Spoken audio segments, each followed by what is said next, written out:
This CCTV footage hides a disturbing secret. This is the last time 30-year-old Krystal Mitchell was seen alive. Notice how she slides down the wall, covering her eyes with her hands. Seconds later, after standing up, you can see her nervously look behind her back before heading towards the parking lot elevator. She may seem to have escaped whoever was chasing her, but this couldn't be more wrong. Krystal was 30 years old when she was found slain. She was on vacation in San Diego with her new boyfriend. Investigators say that he was previously convicted of domestic violence. The boyfriend was nowhere to be found. He's a brutal, evil person that has no regard for human life whatsoever. He was strangling with his bare hands. He was the weapon. The longer it takes to find him, the more powerful he is, and the more he would turn to murder. Krystal's killer thought he was untouchable until the last person he ever expected began hunting him down. I decided to take matters into my own hands. Now her grieving mother, Josephine, a former detective, turns back into a sleuth to join the manhunt for Krystal's killer. What if Liam Neeson was a sweet old grandma? Because if he was, he would be Josephine Wentzel. So you welcome her help? Absolutely. By the time that we got there, he was gone. So someone came and warned him that I was looking for him, and he fled. And that's when I started realizing that this was not going to be easy. Every day, his list of victims kept growing. With so many women's lives on the line, Josephine knew she couldn't afford to fail. According to the neighbor of a Mayan woman, he would beat her routinely. They could hear her screaming. The more reports I got, the more aggressive I became. Catching him would not bring my daughter back, but it would mean that somebody else's daughter does not have to die. He needs to be stopped. I am worried about the women out there. I'm never going to stop looking for you. Never. Until I bring an end to this. Vancouver, Washington, late 2012. 26-year-old single mother Krystal Mitchell is getting ready to start fresh following a difficult divorce. She's planning to leave with her 2 young children, but the move is bittersweet since it means saying goodbye to Josephine, her loving and caring mother. So she said, "Mom, I'm moving to Arizona." She wanted to know that she could do it on her own. And I was really, really proud of her. Before moving to Phoenix, Krystal had lived her entire life in Vancouver, Washington, a city over 1,000 miles away. However, despite the distance, she quickly fell in love with her new surroundings and began working as a property manager in and around the city. She just had this smile. She was just very funny and very bubbly and making jokes with everybody. She was very beautiful on the outside, but it didn't interfere with who she was inside. Since she didn't want her children to lose touch with their family in Vancouver, Krystal sent them to Josephine's for a few months every year. But the summer of 2016 was different.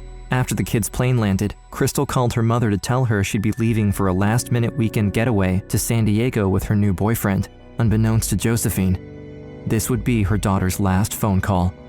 So the next day, I woke up and I texted her, "Hey, what's going on? How are things coming?" Nothing. I started feeling sick to my stomach. I was like, oh my God, something is wrong here. And the phone call came in. When I saw that phone number, that area code 619, I knew. I just knew. Every parent's worst nightmare is receiving that phone call. When she heard the voice saying it was the San Diego police, Josephine immediately hung up and handed the phone to her husband. My husband called the number back. And as I was on the phone, I heard him say, "What? She's in a morgue." And I just screamed. And I just kept screaming, saying, "No, I don't want to hear it. You're mine." I covered my ears and I dropped to the floor and I just couldn't breathe. I was just so grieved. The death of a woman San Diego police are calling suspicious. Her body found in a condo unit at the Rancho Mission Trails condos in the 7600 block of Mission Gorge Road. When one of the condo's residents noticed a trail of blood leading to his neighbor's doorstep, he cracked the door open and called out if anybody needed help.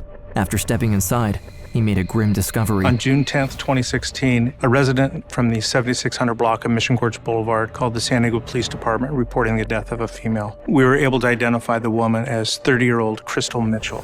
When officers arrived on scene, there were clear signs of a struggle. It was determined that her cause of death was strangulation.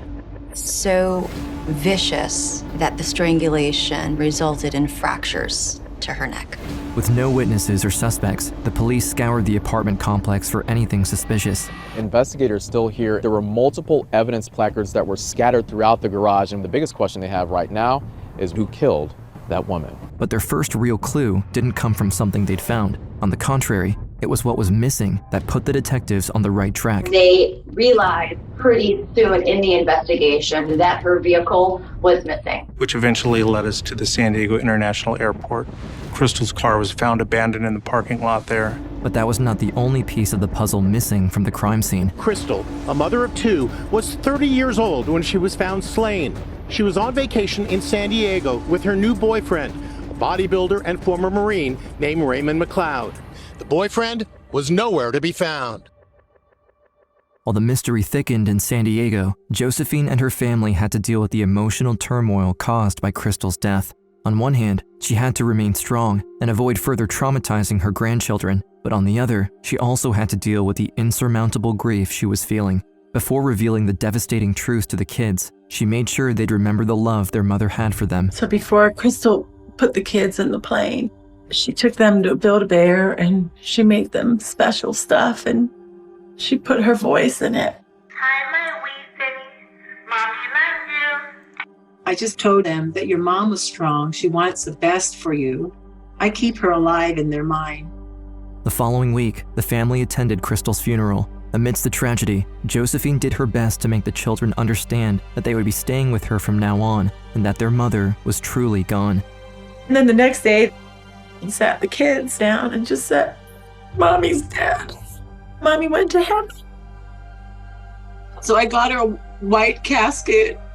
We got a bunch of markers with different colors. And we let the kids draw on her coffin and write her notes and letters. And just let them hang out so they can understand that Mom is really gone. As Krystal's family grappled with their loss, the San Diego police turned their attention to McLeod, the mysterious boyfriend who disappeared without a trace on the night of her murder.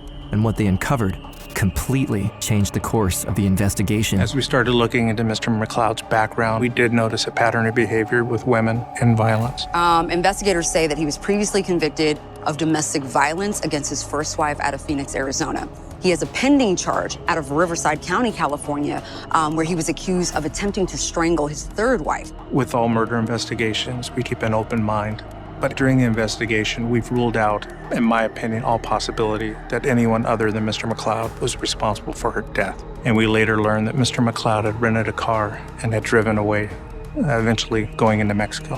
McLeod isn't the first fugitive to think of crossing the border, and Josephine, as an ex-detective, believes that catching him would only be a formality. To tell you the truth, I just thought, okay, go get him. All right, he fled the country, we're gonna go get him. He's right over there, over the border in Mexico. What she thought would take a few days became weeks, months, then a whole year. No one is giving up. We will eventually find RJ McLeod and bring him to justice. But eventually wasn't enough for Josephine. I just thought, you know what? Something is wrong. I knew that there's more that can be done. Now her grieving mother, Josephine, a former detective, turns back into a sleuth to join the manhunt for Krystal's killer. I'm a former police detective on the island of Guam. I've been involved in a lot of investigations. What if Liam Neeson was a sweet old grandma? Because if he was, he would be Josephine Wentzel. The former police detective is making headlines like accused killer messed with the wrong mom. Josephine became a mom on a mission who felt she needed to take matters into her own hands to find justice for the daughter she loved so much. Waking up at 3 a.m. every day, Josephine searched every online record she could find in an attempt to gather new information concerning McLeod's whereabouts. I just spent day and night combing through the internet, combing through pages, reaching out to people. Have you seen this man? Have you seen this man? But Josephine was looking for a needle in a continent-sized haystack, and she knew she'd had to think out of the box if she'd ever hoped to find McLeod.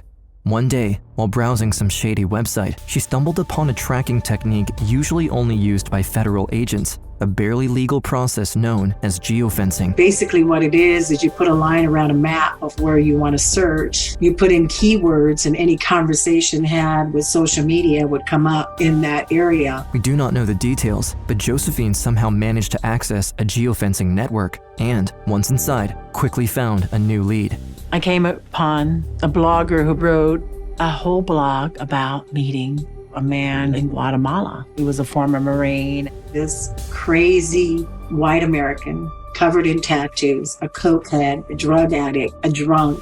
That he had woke up about 5 a.m. and found him hitting on one of the women that were backpacking. Josephine knew she was on the right track. Doubling down on her lead, she eventually found a TikTok video of a muscular man aggressively dancing with a woman. Convinced she was onto something, she slowed it down, frame by frame, hoping he'd turn around even for a fraction of a second. And he had turned his face just enough to catch a glimpse of that person. And I said, oh my gosh, it's him. It was now or never. It took her months to find him, and Josephine knew that if she didn't get her hands on him now, she may never have another opportunity to do so. She then warned the U.S. Marshals, who immediately sent a team. By the time that we got there, he was gone. So someone came and warned him that I was looking for him, and he fled.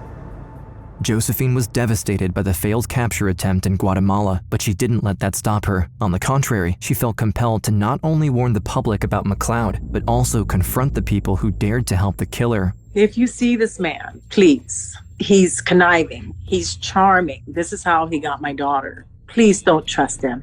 He's dangerous, he's very violent. And if you are hiding him, if you are protecting him, my daughter's blood is in your hands as well. Josephine Wentzel, former police detective. From there, Josephine decided to make more media appearances. She agreed to interviews for documentaries, podcasts, television shows, and news stations. She figured that public attention would push the case forward, and it was about time, because the latest clues she uncovered didn't paint a pretty picture. According to the neighbor of a Mayan woman, he would beat her routinely. They could hear her screaming. Isn't that true, Josephine? Yes, I was told that she was beaten so badly, is how the woman described it. She just said so. And the neighbors say they don't even know how the woman lived. So if this guy walks, there will be another victim. Catching him would not bring my daughter back, but catching him would mean that somebody else's daughter does not have to die. The sightings and rumors from Central America were rapidly escalating. McLeod was seemingly involved in drunken rampages, drug deals, brutal fistfights, violent assaults, even rapes, and yet still managed to evade the authorities. The more reports I got that he was hurting women, the more aggressive I became. He needs to be stopped. I am worried about the women out there. He's out there in these nightclubs meeting other women. It's very disturbing. I don't doubt one bit that he's killed again. Not with his record, not with his recklessness. And I believe that the longer it takes to find him, the more powerful he thinks he is, and the more he would turn to murder. In 2019, America's Most Wanted aired multiple segments about Krystal's case and interviewed Josephine for the show. Now that she was on national television, the grieving mother-turned-detective addressed McLeod directly. My message to Raymond Samuel McLeod Jr. I'm never going to stop looking for you. Never. Until I bring an end to this. Reminiscing about her daughter, she wanted the world to know that her mission wasn't driven by revenge. On the contrary, Krystal was an amazing woman, and her mother took every occasion to let the public know that she deserved justice, not only for herself, but for her entire family. She'd take the jacket off her back and hand it to you if you were cold. That's the kind of person she was. She loved her children so much. It was everything to her. This is why my search is so important, because it's justice for them as well. I want them to know that Nana did everything possible to find this man and bring them justice. The FBI and the U.S. Marshals had been on the case since the beginning, but Josephine's recent findings escalated their own chase for McLeod significantly, and he was put on both agencies' top 10 most wanted list. McLeod's history of violence will continue to escalate, and he will strike again, most likely against an unsuspecting woman. I can tell you that the U.S. Marshal Service thought this man is a danger to society as a whole. After years of relentless efforts from Josephine, the hunt for McLeod finally hit the mainstream, and not only in the United States. Authorities in the far reaches of half a dozen Central American countries ran extensive campaigns looking for him, and on August 28, 2022, a crucial tip came in. After a woman saw him at a club and claimed that he was very creepy looking, she called the tip in El Salvador, where he was residing. The morning routine was always the same. Josephine had just finished tidying up after breakfast, and her grandchildren were off to school. She sat at her desk with a cup of coffee and opened her laptop, ready to comb through the day's digital leads with a renewed sense of hope since she had gotten the tip that McLeod may be in El Salvador. Her geofencing network had flagged Sonsonate, a small city on the western edge of El Salvador. Scrolling through posts, she leaned forward when one image stopped her cold. It was a photo of an emaciated white man standing before a whiteboard with a dumbfounded expression on his face. He was teaching English to a group of children. She zoomed in on the face, familiar but aged, thinner than she remembered. She glanced down, frustrated. His long sleeves obscured his arms, hiding the tattoos that would confirm his identity. Josephine kept searching, her coffee untouched. A second photo popped up, the same man with other school teachers. Then, a third, this one taken in a crowded nightclub. The angle was clearer, the man unmistakable. It was him. There was no doubt about it. When I went through the pictures and I started screaming, my God, this is him, this is him. He was in El Salvador, teaching English. Now in possession of actual proof and afraid that someone would come in to warn McLeod again, Josephine immediately contacted the U.S. Marshals. U.S. Marshals obtained a federal UFAP warrant for McLeod. The authorities took her claim seriously. After arriving in El Salvador, they coordinated with the local precinct to raid McLeod's residence. He had been cited with firearms in the past, so the police were expecting the worst. And then I got that phone call that, okay, we're here and we're going in. He's believed to possess an arsenal of automatic guns and ammunition. McLeod knew what was coming. The search for him had become so widespread over the years that he probably couldn't go a day without seeing his own face on a wanted poster. He stepped out of his residence without resistance and was arrested on the spot. The lead marshal called Josephine immediately, thanking her for finally closing the case. Without you, he would not have been arrested. That's what they told me. McLeod was extradited from El Salvador by the local police and flown back to San Diego by the marshals. There, Josephine stood before a crowd of journalists and finally announced his capture. But the number one thing for this conference is, yes, I got him. And he's not gonna get away again. Even though she caught him, Josephine's quest for justice was far from over. One question left unanswered since the beginning of the manhunt is how McLeod managed to stay on the run without any money for so long. The truth was revealed before the hearing. He has rich parents who sent him $10,000 on the day he killed Krystal, hired the best lawyers in San Diego, and celebrity experts like Dr. Drew Pinsky for the preliminary. Dr. Drew is far from a reliable doctor. He has built a career off of exploiting sick people. Celebrity rehab goes against pretty much everything that any medical professional would do for someone who was in a serious state of addiction. Dr. Drew, what is your mother problem? Together, they dragged the procedures for over 2 years, delaying the preliminary hearing 10 times over. Josephine Wentzel, what exactly is happening in court right now? He has a lot of money, hiring attorneys and saying accidental death. Accidental death? How is he possibly claiming her murder is an accident? There's a trail of blood, literally a trail of blood, leaving the apartment to the elevator. The prosecution also had security camera footage showing Krystal falling to the ground and McLeod grabbing her by the throat in the elevator. It's a hard video to watch. He had his hands on her neck. Is really a crossing of a line to blame the victim, because that's really what he's doing at this preliminary hearing. Victim blaming, victim shaming, and victim alienation. But when you look at that video of him in the elevator, this did not appear that she wanted this. The defense claimed Krystal's death was accidental, saying she had asked McLeod to choke her during some sexual game. But the prosecution argued this was a lie, pointing out he had assaulted many past partners, including his ex-wife Rachel, the victim in an ongoing attempted murder case against him. A witness of the brutal attack even testified at the preliminary. I unlocked the door and he was on top of her. She was gurgling, her lips were blue, she was no longer able to speak and was struggling to breathe. Evidence will show that it took several people to actually pull the defendant off Rachel and they stopped him from strangling her. They got him into the hallway and he still tried to go after her and again started strangling her again. At that point, they were able to pull him off of her. They got him out of the house and called police. You know, Nancy, a horrendous set of circumstances, just a tragic state of affairs that played out and it was not intended. Are you serious? Is this a joke? I mean, are you just saying this because you don't know what else to say?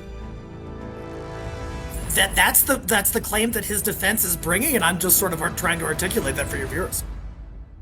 So then, yes. Okay. Following the preliminary hearing, all eyes turned to Josephine. She knew she'd soon have to take the stand at the trial, but the grieving mother still wasn't sure how she would hold up when put face to face with the man who killed her daughter. In October of 2024, on the air of Cheryl McCollum's podcast, she even expressed doubt regarding her ability to testify, something the show host quickly countered by pointing out the courage it took to come this far and her ability to channel that bravery once more. You are the X factor here. Your determination, your just flat out bravery for your child. You were fearless. That's how you get at this capture. This is you. So when you say, I don't know how I'm going to fare, I do. You're going to walk in that place like the boss you are. You're going to look right at him. You're going to testify, and he's going to stay in jail for the rest of his natural life. The trial is set to begin in January 2025, and Josephine is confident she'll finally get justice for her daughter and her grandchildren. Someone asked me, when will I feel that we're done with this? Are you satisfied you got him? No. I will be satisfied when he is convicted for brutally murdering my daughter and that he is sentenced to life in prison. And I will be just as much involved as I was in the search to see this happen. Whatever the circumstances, Josephine proved that hope and determination can light the way through even the darkest of situations. I was in so much pain that nothing would matter. I just turned my pain into power and nothing could stop me.